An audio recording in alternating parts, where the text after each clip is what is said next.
Welcome back to another episode, and today Ari is back to the show. Hello, everybody. Ari, welcome to the show. Thank you, Agata, and Happy New Year to you. Happy New Year. Thank you very much. Happy New Year, everybody. Yeah. Today is a very interesting topic that we'll be discussing today. So make sure you watch till the end because we'll be discussing 20 strangest laws. Strangest, right? Yeah. 20 strangest laws in the world. Very insane laws and superstitions, what other people believe that you don't even know exist. So we'll be discussing that with Ari today. Ari, you're welcome to the show. Thank you, Agata. Thank you for having me. Yeah, thank you very much. So let's dive in. So number one law, 20 strangest laws in the world. Number one law is in North Korea, wearing blue jeans or jeans is prohibited. Have you heard about that? Yeah, I did, actually. Yesterday I was talking with my friend about North Korea. Yes. Because I know that country is always so secretive, right? Yes. So we want to keep knowing. Everybody's like so curious, like what is happening there. And I didn't know before, but I got to know like you can't wear blue jeans there. And the reason is Kim Jong-un, he wants to maintain his power there. If you wear blue jeans, it's kind of like portraying you are adapting to the Western world. Once you start adapting, then it's hard to change your mind there. You know, there's a lot of whitewashing there, right? Yes, brainwashing and yes. That's a lot. So if it's hard to control you, then it goes to another person. It's hard to control them. So they portray blue jeans as a part of American or Western culture. That means that you're adapting to their techniques, which is insane because you can wear any color you want. This is so weird that North Korea has banned wearing blue jeans because it shows their Western culture and they want only their culture to exist, only their laws to exist. North Korea is out of the question. It's so strange law. Yeah, but I searched because I also know that it doesn't affect like the foreigners or tourists coming to North Korea. It doesn't matter because for foreigners, they're from Western culture. So, and you also know that foreigners are not allowed to go everywhere. They have certain areas only they can visit with an officer. So it's very restricted. So I don't think like Kim Jong-un allows North Koreans to particularly a couple of North Koreans to interact with those Western people because he knows they can change their minds. And that is why he has made it illegal for them to dress up like foreigners, to dress up like Western people. I mean, here, can you see, like, everybody is wearing mostly, like, blue-colored jeans and any colored jeans. But in North Korea, you're, like, very strict to the dress code. And they can even give you a lot of penalty or even execute you for that. You know, like, you can't do anything without his law. So I think American culture, Western culture doesn't influence. And you Korean people are very strict to their culture. And if Kim Jong-un loses the power over his people, then it's gone. North Korea will not exist. It only exists because he has power. He controls people. So I think it's very strange, but from his perspective, I would understand. If I were, if I were him, and I was same strange as him and bad like him, I would do that too, to control people. But it's so weird, like blue jeans. Blue jeans, yeah. I don't know, but I think not only blue jeans, I think just jeans, right? I think so too. Jeans but specifically, this color is banned. Like no, like maybe if you wear like black pants, that's still fine. But if you wear like blue jeans, that's a offense. Yeah. Okay, let's move on to the second law. So, the second strangest law in the world is in Italy. Yeah. You must smile in Milan. Have you heard about that? Well, I did because in the history books while we were reading about it, yes, you know, this law doesn't exist anymore, but it did for a very, very long time. Yes. It's because you're only allowed to like smile when you're going for like outside everyday life, but you're only allowed to be sad or not smile when you're going for a funeral or when you're going to a hospital to see somebody who's sick. Yes. Because that's a valid point. But smiling all the time, I think it's so hard work. I would not go out of the house like that if I was living in Italy. Like, when you go out, please keep smiling. I'm like, what? Like, yeah, I kind of fake smile. Yeah, I'm having like... But you see all of Italy are just in Milan? Oh, it was just for Milan because tourists go to Milan the most. So it does not exist anymore, but it did for a long time. It doesn't exist anymore. Yeah, now. because it got out of hands because we are like 21st century people, so they question everything like, what are you doing? But it existed for a long time. Because Milan was a very famous tourist attraction. So if you go there and everybody's smiling, you feel like, oh, positive environment, so good for tourists. I as an Italian would be super pissed at this law. It's good that they removed this law. Yeah. Okay. Smiling? Wow. So the third law, let's jump into the third law. So the third law is that it's illegal to forget your wife's birthday in Samoa. I think it would be good if I moved to Samoa. But it's only the wife. What about the husband? If you forget your husband's birthday or something? Well, men, we don't care. Well, I was discussing a couple of days ago because we were seeing the movie Moana. It's a Disney movie. I think it's one of the most popular movies. So I think it's based on the Samoa Islands, and we just came up with this idea, this fact, like, oh, you can't forget your wife's birthday, and I think it works really good. But my friend really asked this question: what about men? And I was like, we don't care. I mean, forgetting your wife's birthday should be a sin all over the world, not just Samoa.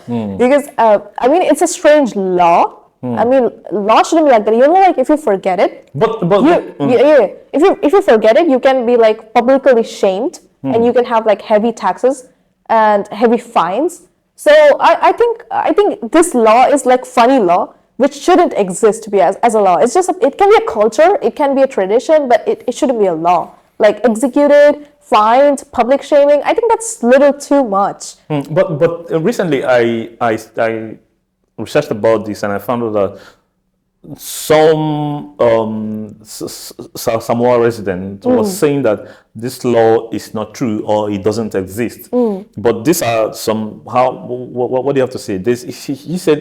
She said it doesn't exist in Samoa. But if you go online, you can see that people say that these laws exist, that if you forget your wife's birthday or something, you're going to be fined or you're going to be publicly shamed in Samoa Island. So, well, I think personally, if a Samoa resident said it doesn't exist, then it might not exist. But I think this might be a practice there, that happens. I mean, when you see their constitution, there might not be that law. It's not written, oh, if you forget your wife's birthday, you're not supposed to, and this and that. But I think they have made it a practice like that.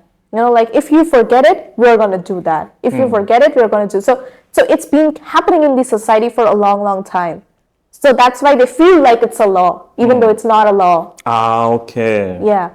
Okay, so let's move on to the fourth one because we have this 20 strangest laws in the whole world. So we'll be running to so many facts. Yes. Yeah. So the fourth one is that it said it is illegal to die without a burial plot in France. And it's a city in France, so I don't know how to pronounce this. It's a French word. I'm really bad at French. Sapons. Yeah, I think like that's the name of the city in France. So it's pronounced Sapons. I don't know, but it's a French word. So yeah, if it's wrong, please correct us in the comments. So the thing is, you can't die until you have a plot of land. Have you heard about that? Well, I have so many French friends, and I heard that France has some of the strangest laws in the world, actually, like so many laws. And I think France, in that city that we're talking about, is like a super, super small city, all right? And when you go to the cemetery there, it's so occupied that you don't even have space to walk in it. It's like this, like here, like that. It's buried like that. And the mayor of the government, they decided like, it's getting out of control. We don't have enough land and we have more people.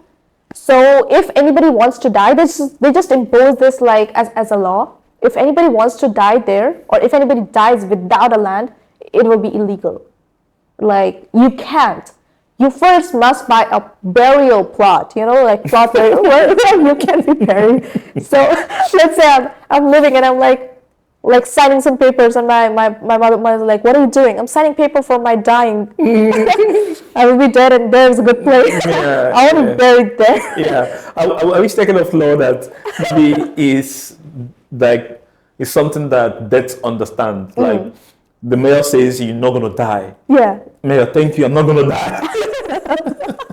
Yeah. So before you die, you have to, no, if you want to die, Buy. they'll say, no, you have to buy. No, you don't have to die now, please. Buy land first. Buy land first before you die. Yeah. So that kind of stuff.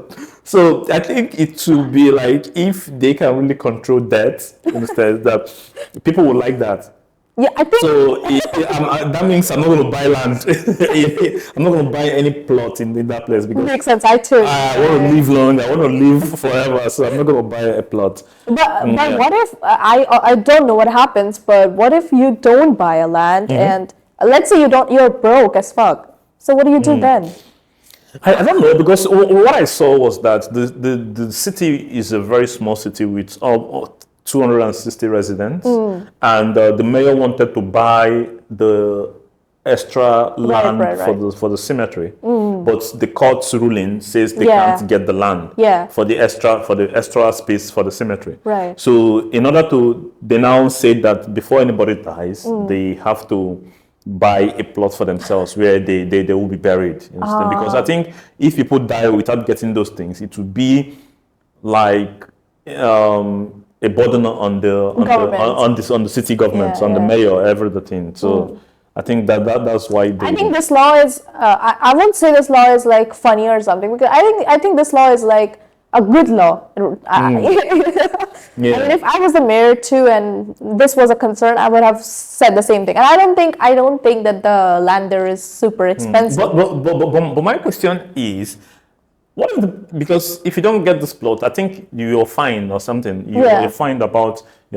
So what if the person dies and the person didn't buy the land? So what's going to happen? Maybe the family will face the consequences. Yes, okay. Maybe, and if they don't have a family, then it's over, like nothing. Yeah. Or maybe they invite them again. You have died, please rise up like Lazarus and answer to some questions and everything. Yeah. So rise up. So let's go to the number of the fifth law. The fifth strangest law in the whole world is also in France again. I told you France is such a strange law. Yeah, in France you can marry a dead person. Yeah. Wow. Marrying a dead person is something that I haven't heard before until recently. I know that, right? So marrying a dead person, wow. So in France, it's said like you can take special permission from the government. Yes. From the president. From the president to be able to marry someone who's dead, and they give you, and people have done that. You know, in Korea too, like I was talking a couple of days ago, you can marry like not a living person, but soul marriage is a thing too. I know it's weird, right? But it's called something in Korean. I forgot it. I think every Korean would know it. It's two souls, like dead people, marrying each other. It's a thing here. Wow. It's not a law, but it's a thing. Like, you know, tradition, culture, whatever. Yes. So, 오한 결혼식, something 결혼식. So, it's like a wedding celebration. They have a whole celebration for that. Two dead people are marrying today. Wow. So crazy, right? I mean, Korean people, please write down what it's called in Korean. I would really like to know. I forgot the name. Yeah. But it's there. Two soul marriage. And it's a wedding. And similarly, please. Yeah, continue, And in France, but France is a little weird. Why is a living person marrying a dead person? That's so imagine like you're having a death certificate and also a marriage certificate today.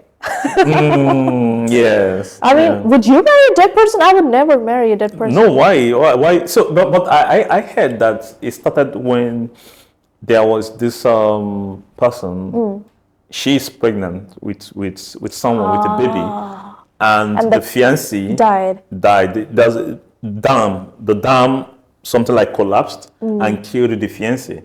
So if they give birth to the child, so the child is going to be an illegal child. Oh really? Oh yeah. So the child is going to be illegal. Yeah. So if they give birth to the child, like I don't know, like the person is not married. Yeah. You understand? And they have a child. So and they have a child. So maybe they wanted to get married. So that when the law was introduced.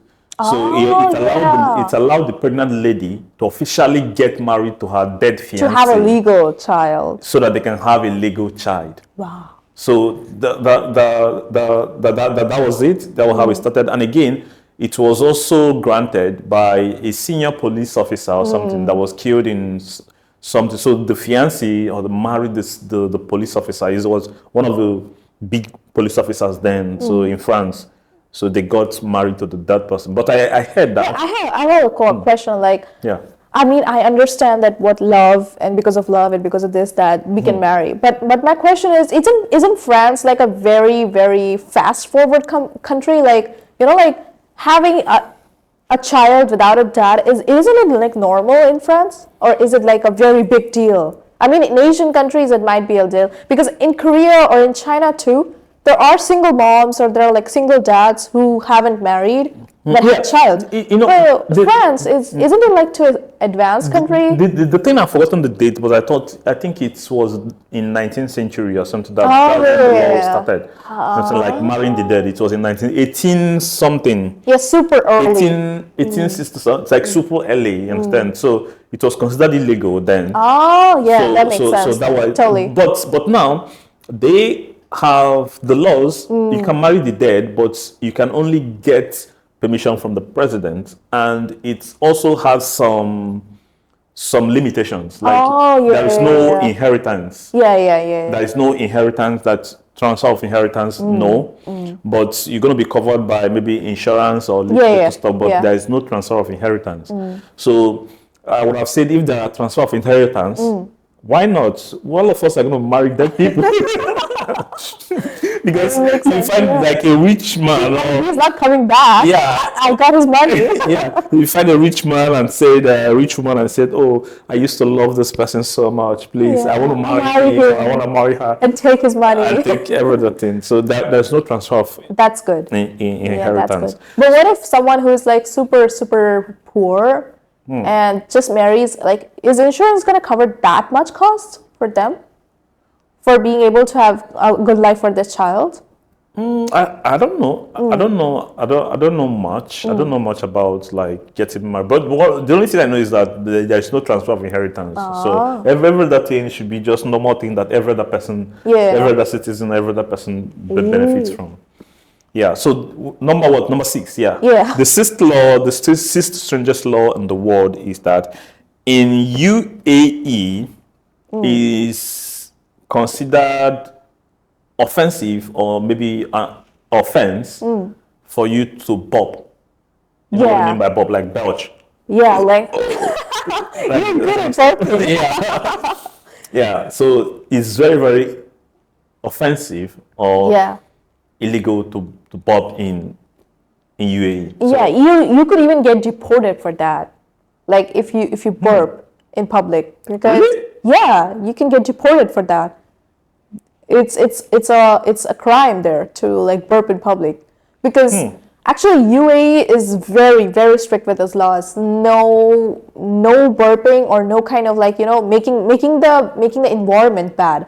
So if you're in public, it's kind of like you're making the environment bad. Immediately arresting and immediately deportation. But I from what I saw, they say they consider personal hygiene very, very important. Yes, they do. But that is not a law that you can get fined for, but is socially not acceptable. So things that they're not socially acceptable, they just make it illegal. They just make it a crime. Like for example, in India too, yes, there are certain things that by law it's not written. Like for example, let's say hugging in public. All right, let's say we are talking about like hugging in public. So it's not written by law. You're not allowed to hug anybody. It's normal, right? But if you see a girl and a guy like hugging in public, showing affection, you know, like those kind of things, the police arrest them immediately, calls up their parents. Even though they're 18 plus, it doesn't matter. So you're not allowed. It's because the problem is UAE and India and those places have a very, very conservative society, all right? We don't want, especially foreigners, or we don't want our own people polluting what we have in values. Same with UAE. There are so many laws, so many there. Like alcohol, you know that, right? Yes. Public alcohol drinking, strict no. If you're caught drinking alcohol, caught drinking cigarettes, literally arrest. So you have to, like here, you can like relax and smoke anywhere, maybe in the valleys, alleys, anywhere. But there you cannot. If they caught you smoking, you're immediately arrested. It's illegal. And especially if you're a foreigner on a visa living there, there's a lot of chance. Let's say I have a criminal case here, all right? There's a chance of my deportation anytime, right? It's the same thing, like don't have a criminal case there. And for their crimes are very normal things, like smoking, drinking, kissing, this, that, everything is like crime. So burping is also seen as like that. But for me, I don't consider burping as Me too. I don't. belching as something that is very, very okay. What about? I think burping is very what natural. about like Korean ajoshis that spit everywhere? So do you think I consider fat, someone to fart in public or someone to spit in public? I consider that more socially, not illegal, but socially offensive than someone like belching or something like that. You understand? Because I take farting in public is something as I consider it as waste. Like the same way you go to toilet, the same way your body removes a waste. You understand? So it should be done away from other people. Right. You understand? But here you can be talking with a Korean ajoshi, and the next thing is the next thing is you hear the noise, and the most striking thing is that they will all continue their conversation as if nothing happened. Yeah, and then suddenly You understand? As if here farting in public is seen as something that is just like, especially for older people, it's just common for them. Yeah, it's very common. Like for me, if I'm talking with you and you fart, whatever I'm talking, I stop and I'm like, what are you doing? What did you do? That kind of stuff. But here, they can be talking serious thing, and the next thing is someone will release an atomic bomb, and they continue talking. Yeah, they don't. Yeah, they don't take it as if it's that was one of the things I really noticed in Korea too. Like they don't care. Yeah, and I got used to it later. But I think personally, if I were there, UAE should not have like burping in public as a crime. I think it can be like you can even warn them. I understand that it's very socially unacceptable for UAE people. I know, but you can warn them. Hey, don't do that. Or like police can be like, don't repeat it. Like that's majorly possible. But jail time, deportation, that's a bit too much. That's not. Okay. Yeah, because burping is also natural. Let's move on to the seventh law. Are you there? The seventh law says that you can't take a bath on Sunday in Switzerland. How true is this? No, I think in Switzerland it's offensive to take a bath on Sundays. Well, is it true? It is because Switzerland has one of the most natural beauties, right? Beautiful mountains, water, everything. So they feel like Sunday is a day because everybody's working, everybody is in a rush, but they are not able to enjoy the beauty of beauty of Switzerland.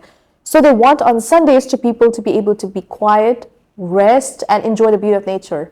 But if you're like bathing, that means you're wasting water that day, you're wasting nature again today.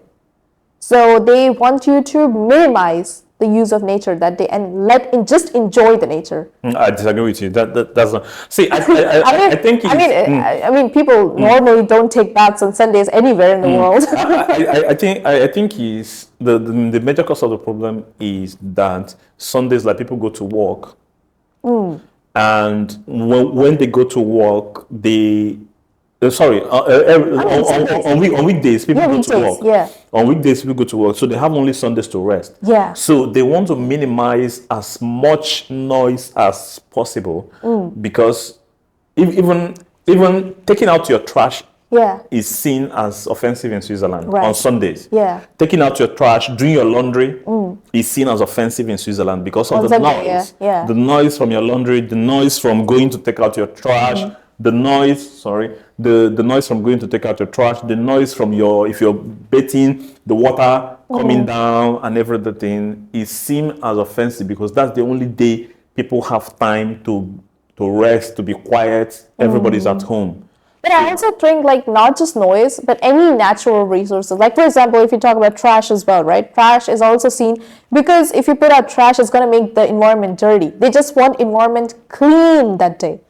Because again, people will come, they will take trash that it's going to recycle and stuff like that. They don't want that day. That day should be clean. Whether it's noise, whether it's resource, whether it's air, everything should be clean that day. They want the nature to heal. So they give Sundays for healing. Like, don't do anything, just relax, go on a walk, enjoy the nature. The nature. Yeah. Okay. So I think it's a good law. Okay. It works really good for people who never bath. Government telling don't take a shower today. Okay, that's my everyday. But I don't think it's that effective. Like strictly adhered to. I don't think it's that effective. It's just like something to maintain maybe social order or something. It's not like a law that if you don't do, you get fined or something. I mean, I think you can get fined, but I don't think it's like you can get jail time or anything like that. I think it's not that strict law. Yeah. Okay, let's move on to the 8th law. The number 8 is that in Malaysia, you wearing yellow is illegal.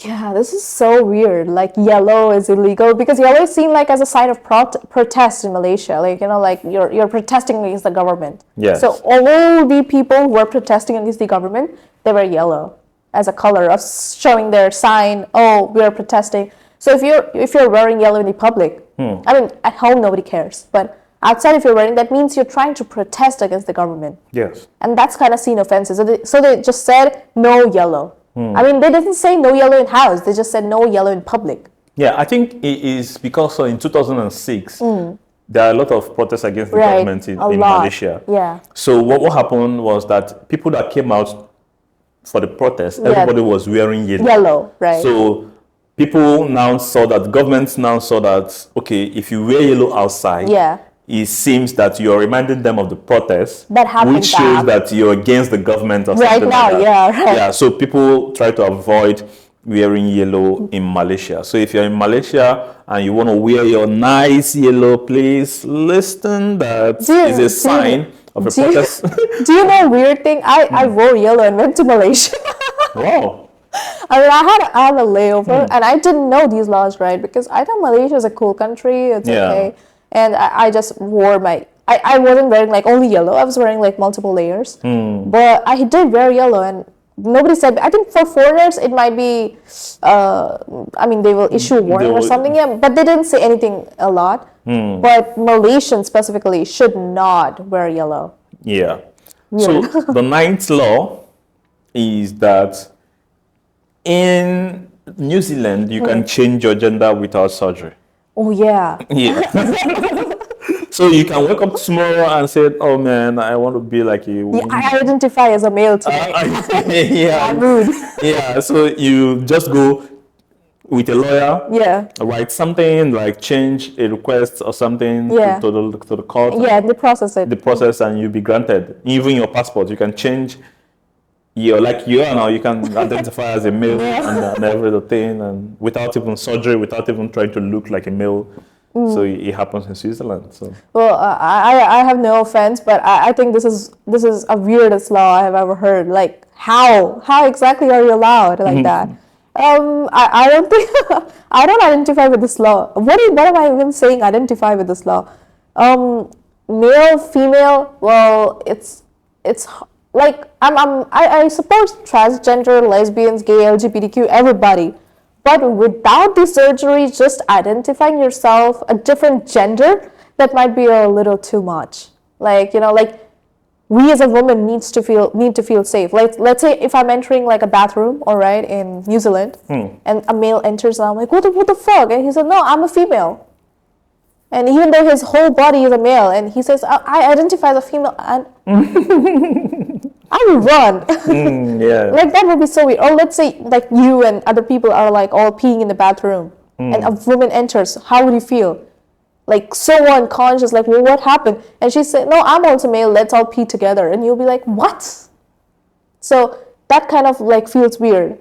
So I think there's no problem in changing the gender, but without the surgery, I think it would be no.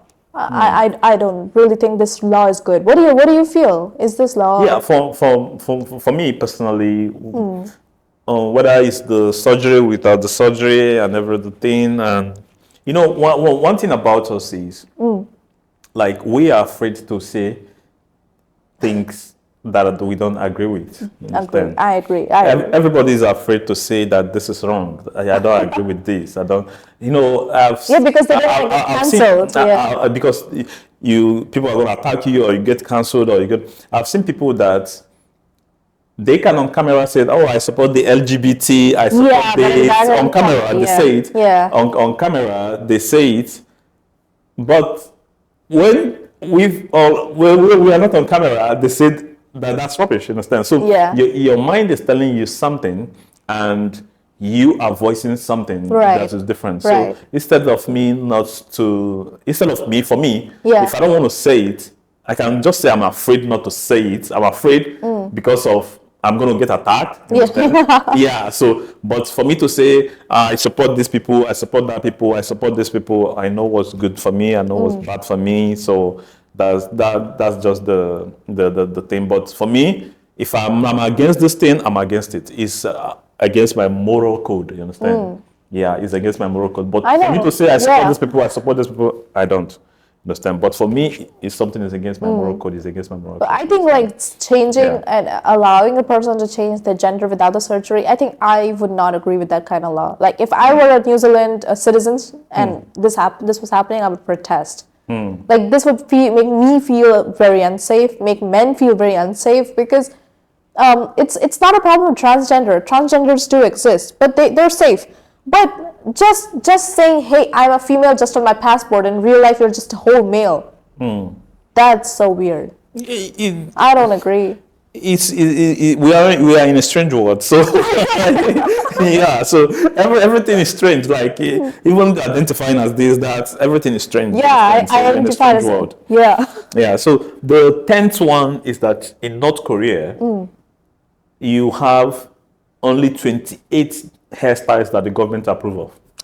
Oh yeah. Do you know which is the most famous hairstyle there? It's called Kim Jong-un hairstyle. That man is over everybody. Like, you should be like me, dress like me, follow me. Like, oh my God, I think he's the god there. So they go to the salons there, and they just they present you with like a whole menu, like which one do you want, like which hairstyle. And they are only allowed to choose from that. If you choose something else, immediately you're like it's a crime, it's illegal there at all. So out of 28, you choose, okay, I wanted this one, and most of the people just choose Kim Jong-un because it's like common one. So they just choose that, and it's fine perfectly. Even if it suits their face, doesn't suit their, no, doesn't matter. You will never see a North Korean having like hairstyle and like different kind of like bald or no. You're supposed to have these. And I think in North Korea it is very strictly monitored, because if the hairstyle is different, that means you're trying to, it's seen like you're trying to like not obey the government. They make the strangest of laws and make people follow them, because they want to see which people aren't following and remove them, delete them from North Korea. But people, if they agree, then they just keep it as law. Like which government has time to make this law that you will have this kind of hairstyle? Nobody does, The World War happening, there's like missiles going, they have to help the Russian community, this, that. In between that, hairstyle? But that's their kind of like, secret way of controlling people. Because if they don't make these kind of strange laws, then it becomes really hard to control them. No hairstyle, no color, no this, no that. It's so hard. Yeah. So let's move on to the 11th one. Okay, yeah. The 11th one is that I think in India. Yeah, you're Indian, so the 11th. I think it's not a law, but it's like a superstition. We do have a lot of superstitions. The superstition. The 11th one is that is a superstition. It says that you can marry trees in India. Oh yes, we can marry trees. Not everybody. So while I was coming here, so I was talking with this in the car with my friend, and he was like, what? You can marry a tree, like tree as in tree, like this? Very strange law. But in astrology, according to the astrology, some people, we believe in planets, all right? Yeah. In our Hindu astrology, we believe in planets. So the people who has the Mars, Mars, the planet, very heavy on their life. So we believe like the planets and the stars affect our lives, which is actually true in some cases, but I think our culture believes in that. So Mars, whoever has Mars very heavy on them, they carry bad luck for their partner. It's said like that. So let's say if I know a lot of people who have Mars really heavy on them, and they married their spouse, and their spouse died, or got into an accident, or something really, really big and bad happened. So they get checked up by the astrologer, and they say, oh, your Mars is bad. So how can they marry? So they took out this new system. Like it's not a law at all, but you can like marry a tree first, so that your bad things goes to the tree. Now you're clean. You can marry a normal guy. So they get married in Nepal. You know Nepal, right? They get married to dogs. It's a thing. Like you get married to dogs. But like I also hear that trees can marry trees in India. Oh, that's because we believe gods, a tree in the gods. Like, gods there in the tree, though they're marrying like together. But a person marrying a tree, I think first time you're hearing that, right? Yes. So it's very common. Like even my mom and my brother has this. The Mars is really heavy on them. My best friends, their parents have that. Mars is really heavy on them. So my best friend's parents got married to the tree first. So after marrying the tree, then they can marry a normal person. Nothing happens then.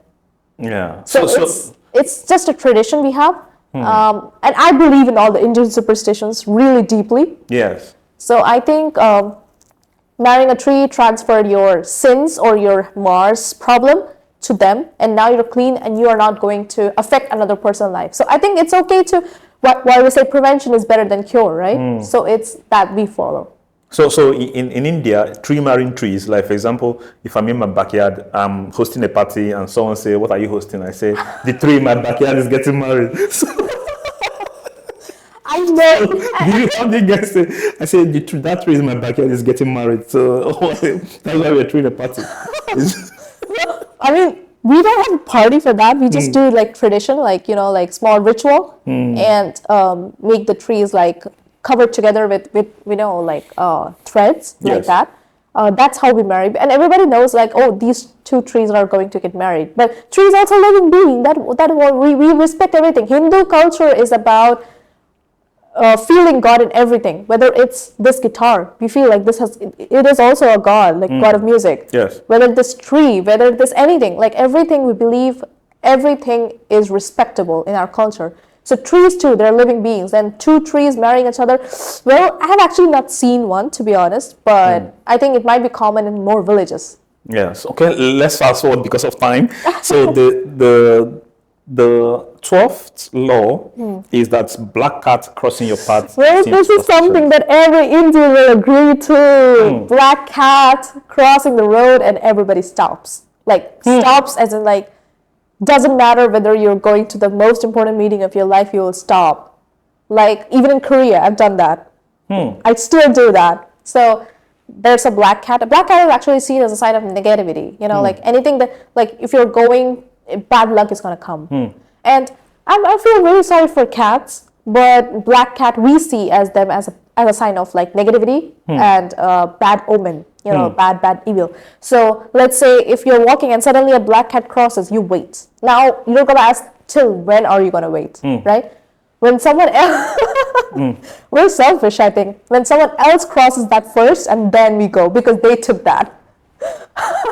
I'm saying we're selfish, but that's what happens. Sometimes, let's say you're on a very deserted road. There's no one, and a black cat crosses, and nobody's coming for like 2 hours, 3 hours. What do? So you take a stone and you throw it across the street like that, so that it crosses and it cuts that thing.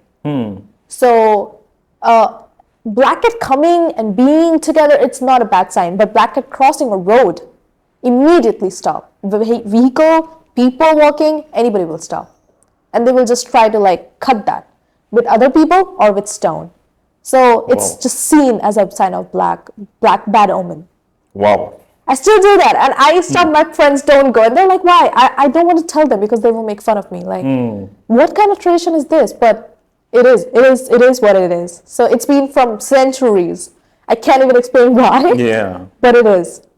Okay, let's move on to the 13th one because of time. Yeah, you do not cut your hair or your nails at night. Yeah, we don't. After evening, like when the sun sets, we don't cut.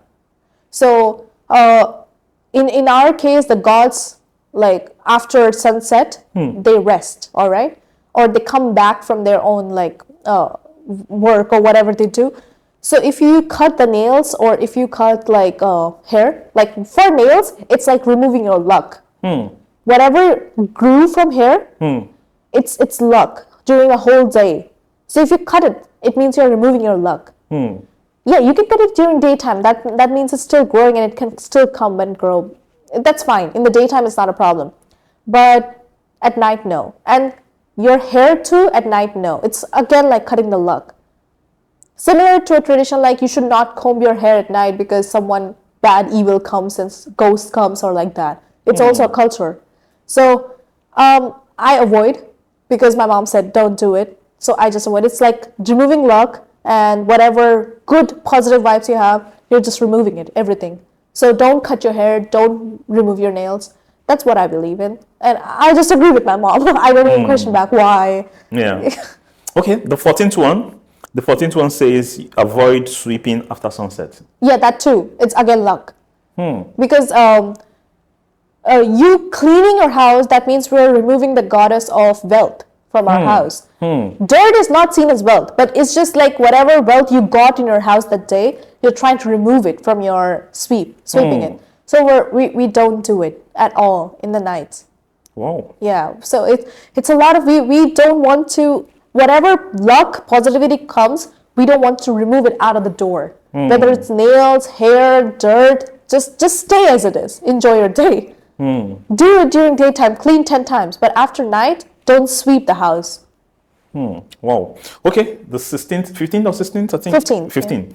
Yeah, the 15th one is that you give with your right hand and receive with your left hand. It's a superstition. Yeah, it's considered like I think it's the same in Korea, like two hands thing, right? It's considered like sign of respect. If you give it one hand, it's not illegal. Nothing is illegal. But similarly, if you give it left hand, it's considered like you're on the receiving end, not giving end. You know what I mean? Like, let's say I have these instances. I went to shopkeeper and I was just like, I took out a $20 note and gave it to him, 20 rupee note. And he said, give it with your right hand. Because when I'm giving that money doesn't come to him. It means I am not giving it. We think right hand as a giving hand and left hand as a receiving hand. You know? So why shouldn't someone receive with the right as well? Oh, we can receive it with the right too, that's not a problem. But right, while giving, it's necessary to use the right one. Because if you're using the left one, that means you're not actually giving the money, you're like taking it from him. That's what we believe in. So so it's a superstition like if you're giving with the left spiritually or like something spiritual, you're taking from the person. Yeah, it's that 20 rupee will never actually add up to his luck or add up to his wealth. It's kind of like that money will be considered like nothing. So they always, I have been told like 10 times in my life, give it from right hand, give it from right hand. Don't give it from left hand. Wow. Okay. The 16th one says the evil eye, the nazar or something, something in Turkey. Oh my God. Yeah. What was that about? So it's called nazar, and in English it's called evil eye. Even Americans believe in it, but Indians have a very, very strong feeling about it. So it's about like you post on social media, oh, I have this success, this rich, this rad, and somebody thinks about their mind some negative feeling, you know, like, oh, she's doing so good, my life is only bad. Why isn't her life bad? Why isn't her life so good? You know, like they keep sending that negative vibes to you. So not just from one person, from so many people, right? So when you get those negative feelings and vibes, suddenly something happens. Like you will start feeling weird, or you would start behaving weird, or you would get like, you will fall down somewhere out of nowhere and you're like, I was walking normally, what happened? That's evil eye. You believe in that. A couple of days ago, one of the Indian influencers here was walking just to her office, normal day, and she was just walking and she fell down, randomly just fell down. And she literally said that was an evil eye thing.